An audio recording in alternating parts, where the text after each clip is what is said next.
Eric Dyson, and this is the Buck Series with M.K. Asante, one man's transcendence from juvenile hall to the halls of academia.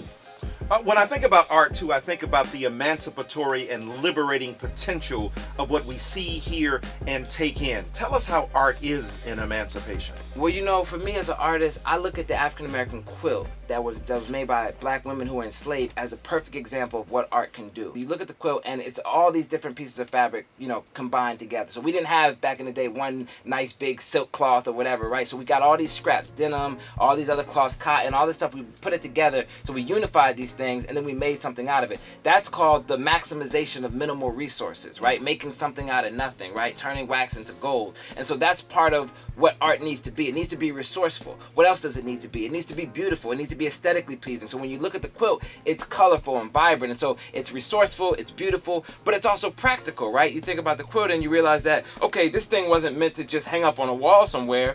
It's cold outside. You take that quilt, you wrap it around you, and it actually keeps you warm. So art should have a functionality in our lives. It shouldn't be something that's just over there, but something that actually improves our lives and makes us better. And then the fourth thing about the quilt, you learn that some of these women who were enslaved used to embed codes and symbols onto the quilt, images that if a regular person saw it, wouldn't necessarily know what it meant. But if you were hippie, if you knew, if you were knowledgeable, you would understand that this image was actually a map to help you get to the nearest safe house along the Underground Railroad. It was a map to help you learn how to read the stars so that you could get free. So here you have a piece of art made by black women who were enslaved that's resourceful, that's beautiful, that's practical, and also emancipatory. And I think that's the great power that art has. Wow, that's M.K. Asante, one of the greatest artists of our generation. We thank you so much, my friend.